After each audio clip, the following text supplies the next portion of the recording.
마태복음 5장 4절 말씀.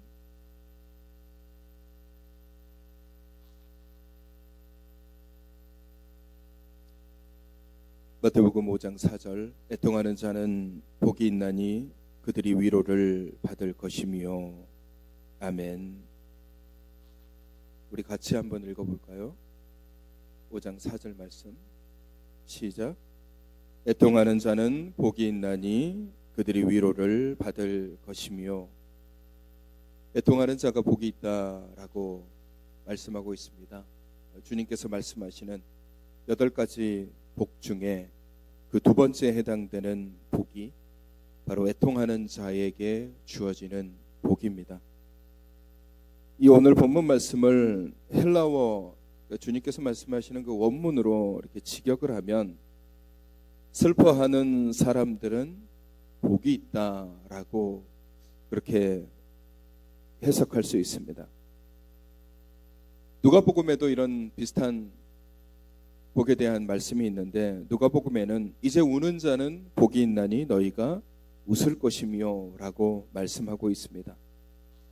여기에 나와 있는 이 애통한다, 헬라어 원문에는 슬퍼하다라고 이야기하는데, 이 말을 좀 더 자세하게 풀어서 이야기하면 소리내어 흐느껴 울다라는 표현도 그 안에 포함되어져 있습니다. 그리고 이것을 가장 잘 표현한 말이 뭐냐면요, 사랑하는 자가 죽었을 때 슬픔에 잠겨 슬피 우는 것과 같은 격심한 비통을 나타낼 때 쓰이는 말, 이것이 바로 슬퍼하는 자, 슬퍼하는 마음, 그리고 애통하는 자라는 그 말을 의미하고 있는 것입니다.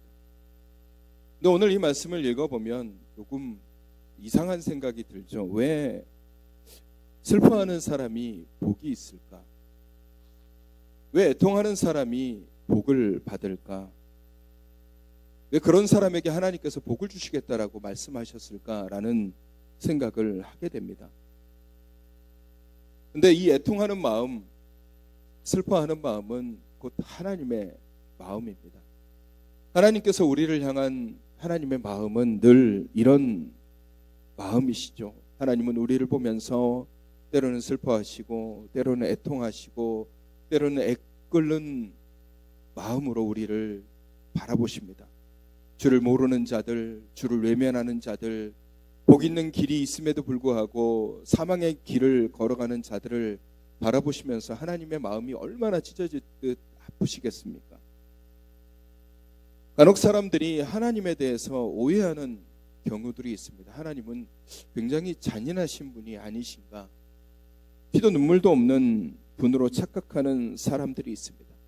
성경 구절에 나와 있는 민족을 멸하시거나 혹은 진노하셔서 심판을 내리시는 거 보고서 하나님은 저 피도 눈물도 없는 분 아니야? 라고 얘기할 수도 있겠지만, 하나님은 기본적으로 우리를 사랑하시는 마음을 가지고 늘 애통하는 마음을 가지고 하나님의 대적들, 이스라엘의 대적자들에 대해서 진노하시기도 하고 때로는 심판하시기도 하지만, 하나님의 진노와 하나님의 심판에는 분명한 이유가 있습니다. 하나님께서는 그들이 돌이킬 수 있는 수많은 기회들을 선지자를 통해서 주셨고, 또 하나님의 말씀을 통해서 주셨고, 이스라엘을 통해서 주셨지만, 그들이 하나님의 말씀을 거부하고 하나님이 싫어하시는 그 죄악들을 계속해서 저질렀기 때문에 하나님께서 진노하시고 심판하신 겁니다. 만약에 그들이 하나님의 경고의 메시지를 알아듣고 우리가 지금 잘못된 길을 가고 있구나 라고 돌이키면 하나님은 진노하시지 않습니다. 에스겔서에서도 하나님께서 말씀하시기를, 하나님께서 그런 말씀을 하시잖아요. 나는 악인이 죽는 것을 원하지 않는다. 오히려 그들이 돌이켜 구원을 받는 것을 원한다라고 말씀하십니다. 우리가 니느웨 사건, 요나서를 보면 니느웨는 정말 하나님 보시기에 악한 도성이었어요. 죄악과 음란함과 악함이 가득한 그런 성읍, 소돔과 고모라와 별반 다르지 않는 성읍이었지만 요나가 그냥 단순하게 외친 그 한마디의 말로 인해서 거기에 살아가는 사람들이 다 자신의 죄를 회개하고 자복했을 때 하나님께서 하나님의 진노를 멈추셨습니다. 하나님은 기본적으로 우리를 향해서 긍휼하심을 보여주시길 원하시고 용서하시기를 원하시는 분이 우리 하나님이세요. 하나님은 죄 가운데 거니는 사람들이 회개하지 않을 때 진노하십니다. 하나님의 은혜를 아는 사람들이 하나님의 말씀을 외면할 때 진노하십니다. 그러나 그 진노의 밑바탕에는 기본적으로 그런 자들이 다시 돌아오기만을 기다리고 계십니다.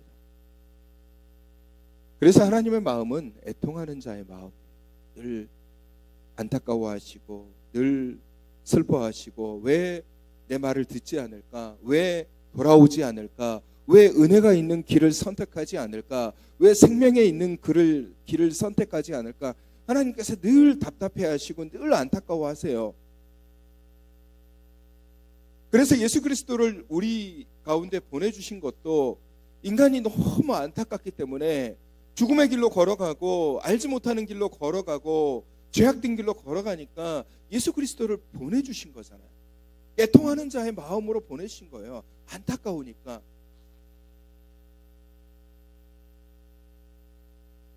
예수님께서도 누가복음에 보시면 예루살렘을 바라보시고 우셨다라고 기록하고 있어요. 예루살렘을 바라보면서 우셨습니다. 왜 우셨겠습니까? 그들의 미래가 죄악으로 인해서 무너질 것을 아셨기 때문에 주님께서 안타까우셔서 우신 거예요.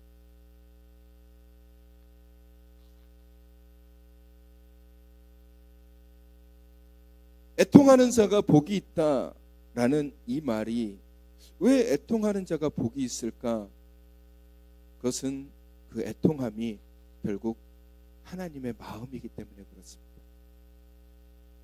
그리고 우리가 그 애통함 그 가장 밑바닥에 뭐가 있는지를 아셔야 돼요.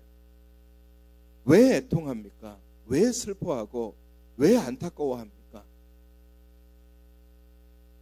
그것은 그 배경에 결국 사랑이 들어있기 때문에 슬퍼하는 것이고 안타까워하는 것이고 애통하는 것입니다. 애통하는 마음은 결국 그 안에 있는 사랑 안에서 나오는 거예요. 만약에 사랑이 없다면, 그 안에 사랑이 메말라져 있다면 애통은 나오지가 않아요.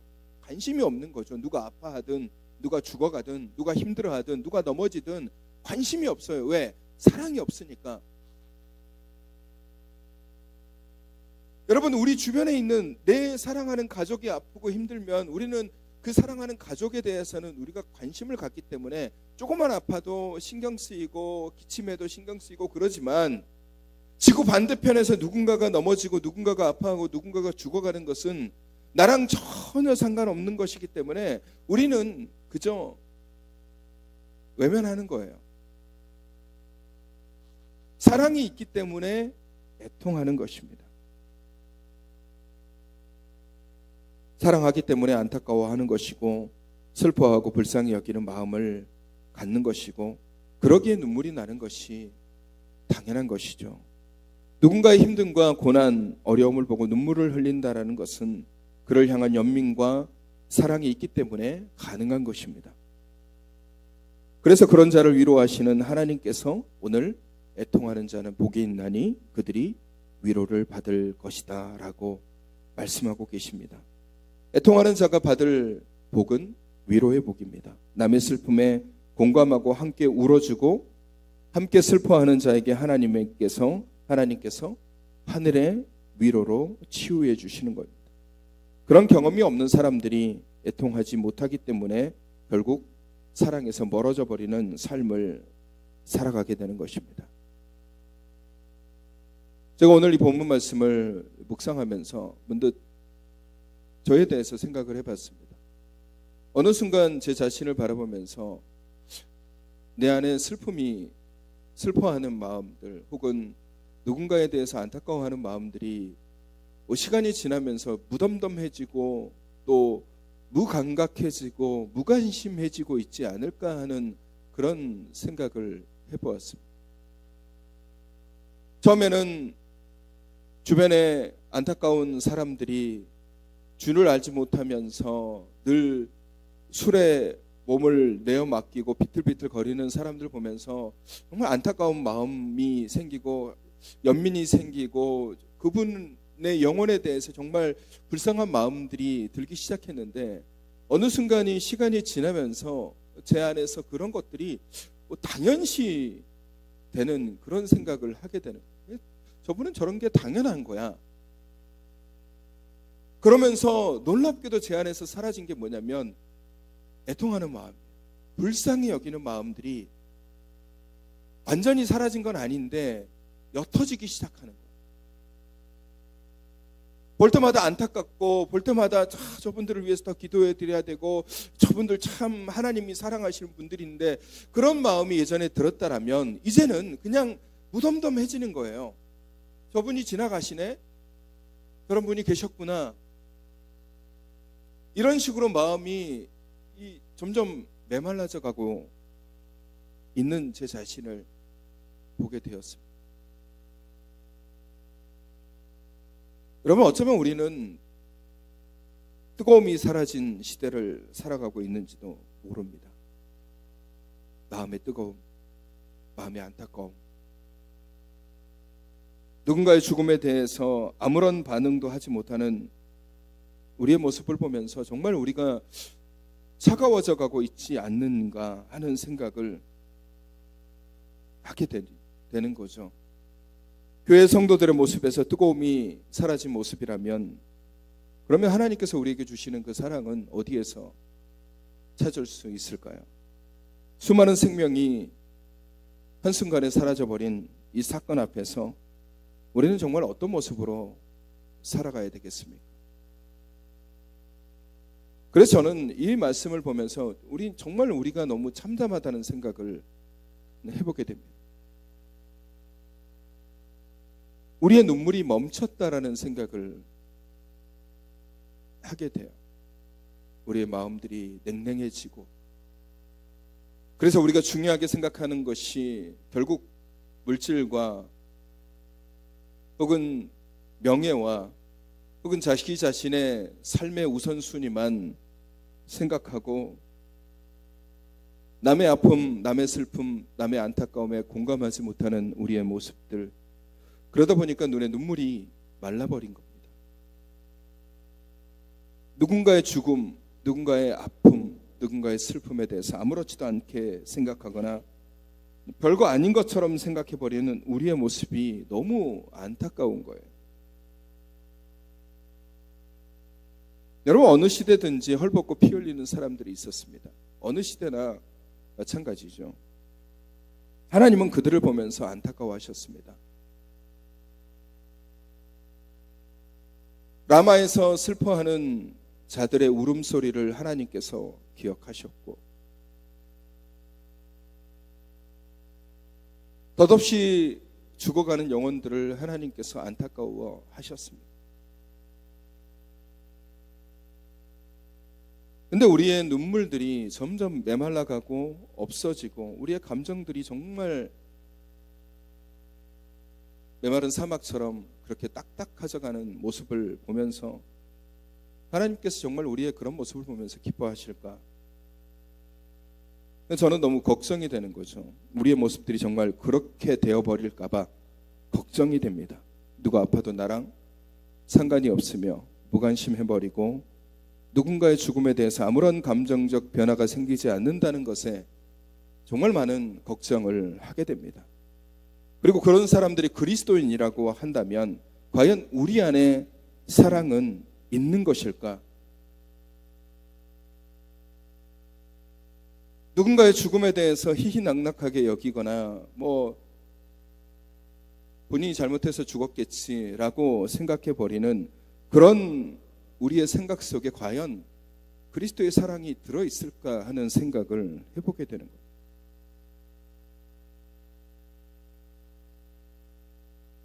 우리가 가지고 있는 사랑, 우리가 해야 될 사랑은 과연 무엇일까?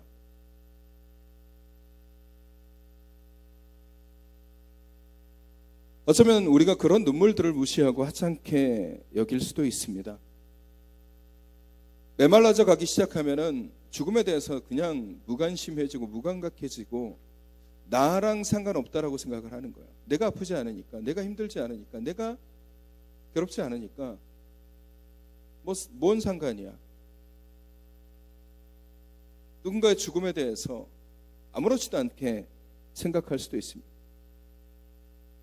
누군가는 그렇게 얘기할 수도 있어요. 젊은이들이 놀러가서 죽었다라는 말까지 나오는 그런 실정 앞에서 저는 참 가슴이 아팠습니다.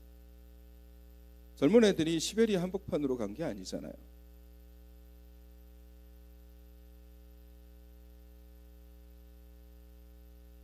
젊은 아이들이 놀 수 있잖아요. 노는 게 잘못된 게 아니잖아요. 서양에서 온 문화든 어쨌든 그게 뭐가 중요한 것입니까?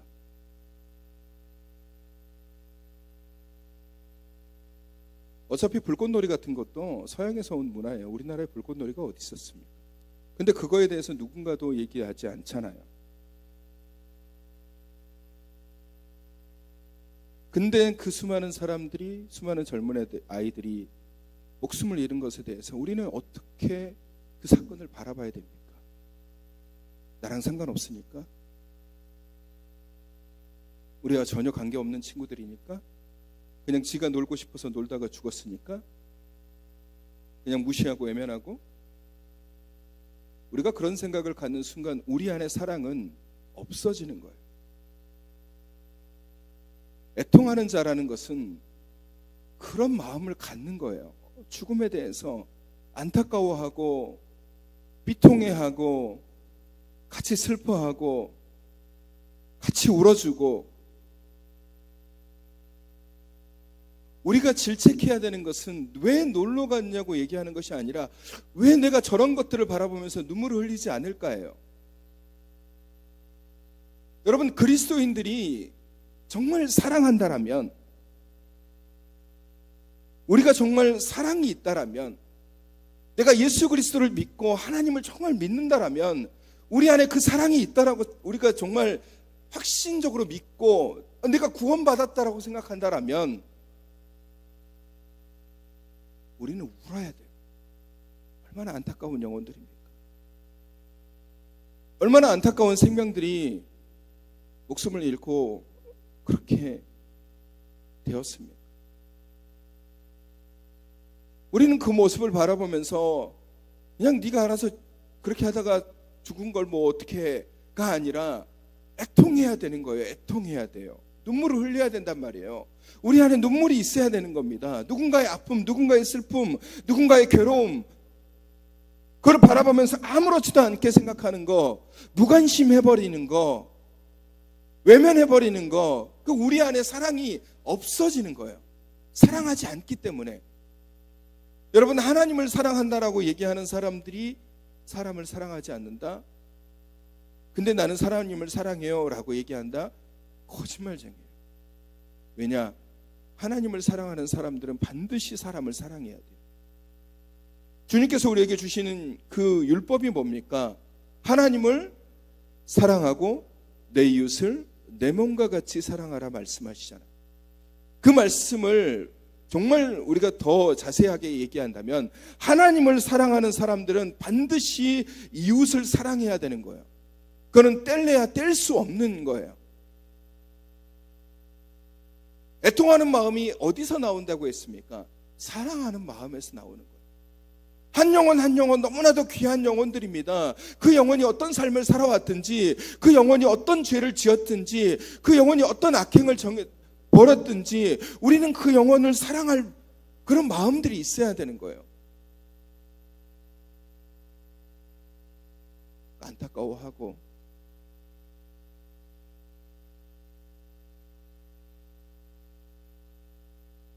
세상이 그런 얘기를 하는 거는 그렇다고 치지만 교회 안에서 그리스도인들이 그런 얘기를 하는 것은 정말 잘못된 것입니다. 여러분, 그런 말을 하는 사람들이 그리스도를 전할 수 있겠습니까? 하나님이 당신을 사랑하십니다 라는 얘기를 어떻게 할 수가 있어요?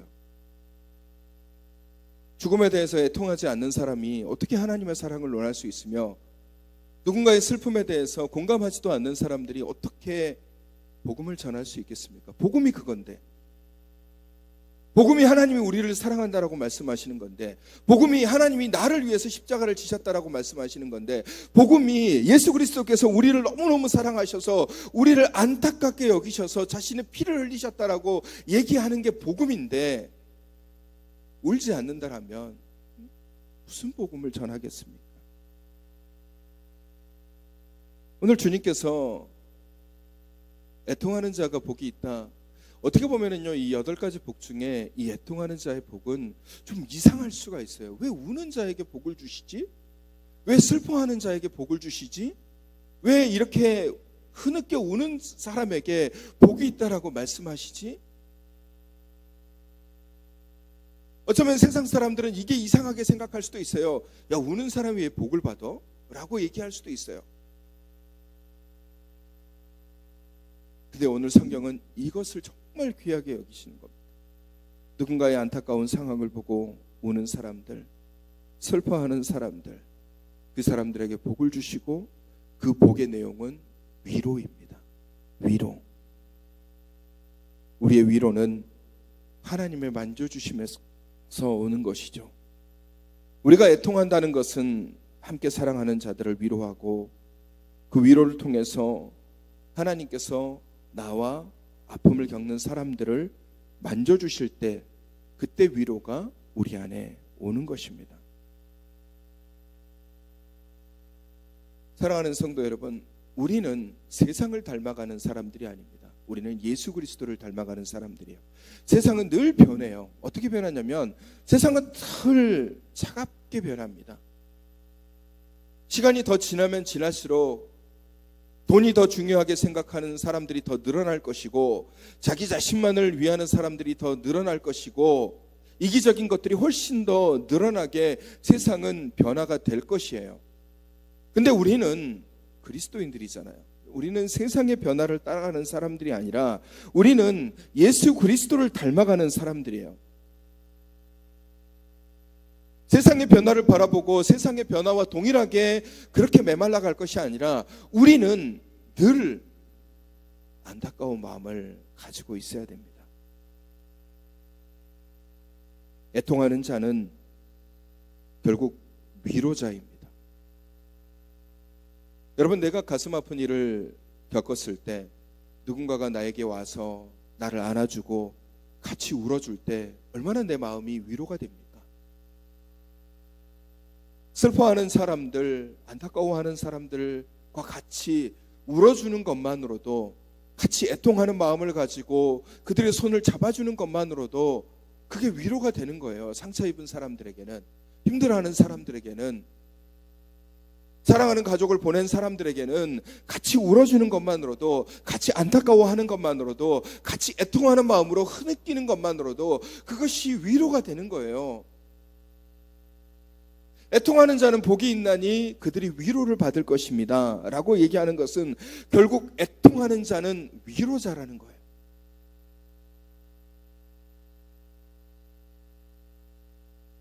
애통함을 통하여서, 같이 울어줌을 통하여서 그것이 누군가를 위로하고 누군가의 마음을 만져주고 그렇게 변화가 되는 것입니다. 저는 우리 그리스도인들이 좀 더 그런 상황 앞에서 슬퍼할 수 있기를 바랍니다. 이번에 일어난 그런 참사의 희생자들 뿐만 아니라 우리 주변의 수많은 안타까운 죽음들 앞에서 함께 안타까워하고 애통하는 자가 되었으면 좋겠습니다. 교회는 위로자가 되어야 됩니다. 하나님께서 교회를 왜 세우셨습니까? 하늘의 문을 열기 위해서 교회를 세워주셨잖아요. 베드로의 이름을 통해서 네가 땅에서 물 묶으면 하늘에서도 묶이고 땅에서 풀면 하늘에서도 풀린다라고 했잖아요. 교회가 어떤 곳입니까? 교회는 위로하는 곳입니다. 사람들의 마음을 치유하고 사람들의 아픔을 같이 공감해주고, 그래서 아파하는 사람들을 위로하고 눈물 흘리는 사람들과 같이 울어주고 어렵고 힘든 사람들과 같이 힘을 합치는 것, 그것이 교회의 역할이고 하나님께서 교회를 세우신 목적이잖아요. 우리는 애통하는 교회가 되어야 됩니다. 여러분, 과거 교회가 타락했을 때, 중세의 교회가 타락했을 때, 그때 교회는 결코 울지 않았습니다. 교회가 가장 타락했을 때 그들의 관심은 약한 자, 연약한 자, 슬픔에 빠진 자가 아니라 권력자들만 바라보았습니다. 자신에게 돈을 주는 사람들, 자신에게 이익이 되는 사람들만 바라봤죠. 울지 않았어요. 여러분, 교회가 울지 않는다, 교회가 애통하지 않는다, 그러면 그 교회는 이미 타락하고 있는 겁니다. 하나님이 주시는 마음은 애통의 마음이고, 하나님이 주시는 마음은 같이 슬퍼하는 마음이고, 하나님이 우리에게 주신 마음은 함께 울어 위로자가 되라는 마음인데, 우리가 그 울음을 멈춰버리고 애통함을 멈춰버리고 안타까움을 멈춰버린다, 그러면 그때부터 교회는 스스로 인지하지 못하지만 타락하게 되는 것입니다. 주님은 우리의 위로자가 되십니다. 그건 여러분도 동의하실 겁니다. 주님은 나의 위로자가 되셔서 내가 아플 때 나를 만져주시고, 내가 힘들 때 나에게 위로함을 주시고, 내가 어려울 때 나를 지켜주시는 분이 우리 주님이시죠. 그러면 우리도 주님과 같이 위로자가 되어야 됩니다. 사랑하는 성도 여러분, 여러분이 이제 위로자가 되길 원합니다. 아파하는 자들, 세상이 힘들어하는 자들, 세상에 슬픔을 겪고 있는 자들을 외면하고 나랑 상관없는 사람인데, 나랑 별 관계가 없는 사람인데 내가 왜 울어줘야 돼? 내가 왜 슬퍼해야 돼? 내가 왜 안타까워해야 돼? 이런 마음은 세상이 가지는 마음이고, 우리가 가지고 있는 마음들은 어찌됐든지 그런 안타까운 모습들과 상황 앞에서 같이 울어주고 슬퍼하고 애통하며 위로가 돼야 되는 것입니다. 우리는 축복의 통로만 알고 있습니다. 그래서 우리가 축복의 통로가 되어야 된다라고 얘기를 많이 하죠. 그리스도의 축복이 우리 안에서 다른 사람에게 흘러가도록. 하지만 축복의 통로와 동일하게 우리가 위로의 통로가 돼야 돼. 주님의 위로가 나를 통해서 슬퍼하는 사람에게 전달되도록 같이 울어주고 같이 애통해주고 같이 그의 손을 잡아줄 때, 우리가 위로의 통로가 되어서 아픈 자들 위로하고 치유하고 회복시키는 역할을 하게 되는 것입니다. 오늘 주님께서 말씀하시는 이 말씀은 굉장히 간단합니다. 애통하는 자는 복이 있다. 슬퍼하는 것만으로도 복을 받는다라고 했습니다. 시리에 빠진 자, 가족을 잃은 자, 절망과 환난에 빠진 자, 위로가 필요한 자를 바라보며 슬퍼하고 눈물 흘리고 애통하는 마음을 가지고 있는 것만으로도 하나님께서 우리에게 복을 주시겠다라고 말씀하고 계십니다. 사랑하는 성도 여러분, 이 애통하는 자가 받는 귀한 하나님의 복을 누리시는 여러분이 되시기를 소망합니다. 안타까운 일들이 벌어질 때 손가락질하지 마십시오. 세상과 동조하지 마십시오. 우리가 해야 될 일은 같이 울어주고 같이 슬퍼하고 같이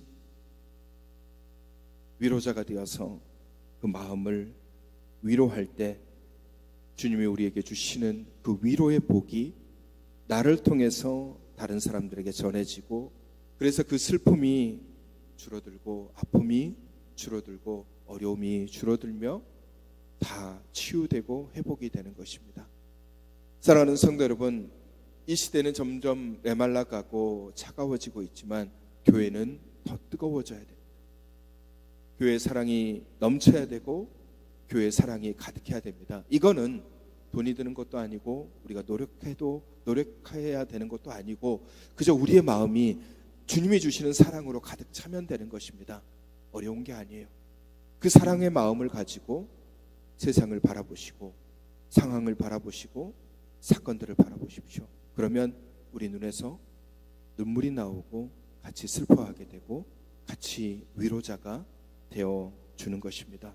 안타까운 상황들, 환경들 바라보면서 세상과 같이 비정하게 차가워지는 것이 아니라 정말 뜨겁게 같이 위로하고 치유함으로 정말 하나님의 사랑이 이렇게 살아계시는구나, 하나님의 사랑이 이렇게 역사하는구나, 하나님의 사랑이 이렇게 드러나는구나를 몸소 우리의 삶을 통해서 실천하고 보여주고 우리 교회를 통해서 실천하고 보여주는 그런 믿음의 사람들, 우리 교회가 되기를 주님의 이름으로 축원합니다.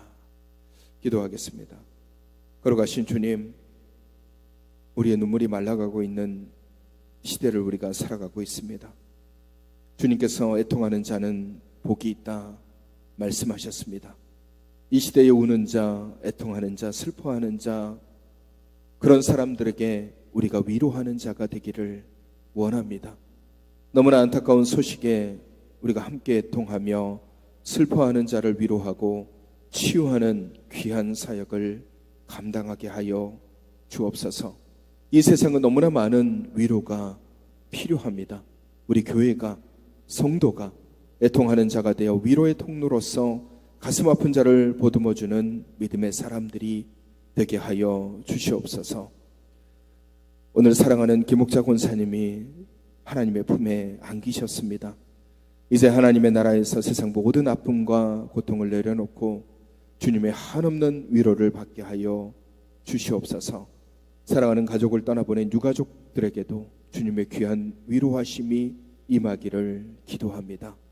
연약한 지체들과 연로하신 분들, 병상에 계신 분들, 질병 가운데 있는 지체들, 그리고 어려움과 환난 속에 있는 지체들을 찾아가셔서 그들을 위로하시고 그 육신을 치유하시고 그 마음을 붙들어 주시옵소서.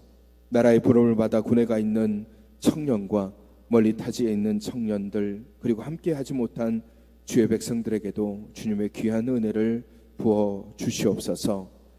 이제는 우리 주 예수 그리스도의 은혜와 하나님 아버지의 사랑하심과 성령님의 교통하심이 애통하는 자는 복이 있다 말씀하셨습니다. 슬퍼하며 애통하는 마음으로 세상을 위로하는 자가 되기로 다짐하는 주님의 귀한 백성들 위해 이제로부터 영원까지 함께 하시기를 간절히 축원하옵나이다. 아멘.